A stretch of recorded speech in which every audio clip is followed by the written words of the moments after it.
अस्सलामुअलैकुम BBC 11 headlines news के साथ मैं हूं मोहम्मद उमर मलिक। सबसे पहले नजर डालेंगे दिन भर की अहम खबरों पर। वजारत दाखिला ने मुस्लिम लीग नून के कायद मियां नवाज शरीफ को पासपोर्ट जारी कर दिया। वजारत दाखिला ने लंदन में मुकीम मियां नवाज शरीफ को 10 साल मुद्दत मेयाद का हामिल पासपोर्ट जारी किया है। ख्याल रहे कि मज़कूरा पेश रफ्त ऐसे वक्त पर सामने आई है जब चंद रोज़ कबल लाहौर हाई कोर्ट ने साबिक वज़ीर आज़म नवाज शरीफ का नाम ECL से खारिज करने की दरख्वास्त को समाअत के लिए मुकर्रर किया।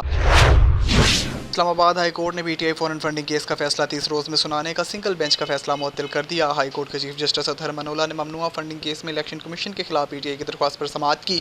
PTI वकील ने कहा कि हमारे अकाउंट्स की काफ़ी अरसे से स्क्रूटनी जारी है। हमने इलेक्शन कमीशन को दरख्वास्त दी कि वो दीगर पार्टीज़ के अकाउंट्स की भी स्क्रूटनी करे, लेकिन इलेक्शन कमीशन की जानिब से दीगर पार्टीज़ के खिलाफ केसेस में सुस्त रवि चल रही है। इलेक्शन कमीशन हमारे साथ जामदारी दिखा रहा है। इलेक्शन कमीशन पाकिस्तान ने पाकिस्तान तहरीक इंसाफ PTI के मुनहरिफ अरकान पंजाब असम्बली को 6 मई को तलब कर लिया। इलेक्शन कमीशन ने PTI के 26 मुनहरिफ अरकान सूबाई असम्बली को नोटिस जारी कर दिए। स्पीकर पंजाब असम्बली की जानिब से PTI के मुनहरिफ अरकान के खिलाफ रेफरेंस इलेक्शन कमीशन को भेजा गया था।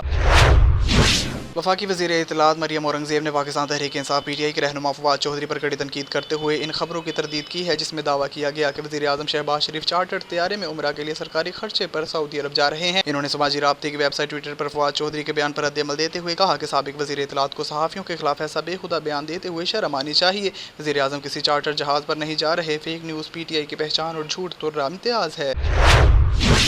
दफ्तर खारजा ने अमेरिका में तैनात साबिक सफ़ीर असद मजीद पर दबाव और मुरासले को कई रोज़ तक छुपाने की तरदीद कर दी। तर्जुमान दफ्तर खारजा आसिम इफ्तिखार ने अपनी हफ्तावार न्यूज़ ब्रीफिंग में बताया कि आइन पाकिस्तान के तहत जमहूरी ट्रांजिशन हुई, मुरासले को बगौर जायज़ा लिया गया। मुरासले को कई रोज़ तक दबाने के हवाले से खबरें बेबुनियाद हैं। टेलीग्राम दफ्तर खारजा पहुंचा और कानून के मुताबिक मुतल्लका हुकाम के हवाले किया गया। कराची से लापता होने वाली 14 साला लड़की दुआ ज़हरा लाहौर से मिल गई, जिसने वहां शादी कर ली है। दुआ ज़हरा कराची के इलाके अल्फला गोल्डन टाउन से 16 अप्रैल को लापता हो गई थी। कराची पुलिस ने दुआ ज़हरा को पता लगाया है जो इस वक्त लाहौर में मौजूद है। पुलिस हुकाम के मुताबिक दुआ ने लाहौर में निकाह कर लिया है। रूसी फौज ने यूक्रेन के 5 रेलवे स्टेशन पर हमला करके इन्हें तबाह कर दिया, जबकि हमलों में 3 मुसाफिर भी हलाक हो गए। आलमी खबरें साझेदारी के मुताबिक यूक्रेन में रूसी फौज की कार्रवाइयाँ जारी हैं। मगरबी इलाके में 5 रेलवे स्टेशन को तबाह कर दिया गया, जिससे 16 मुसाफिर ट्रेनों की आमदोरफ्त मुअत्तल हो गई है।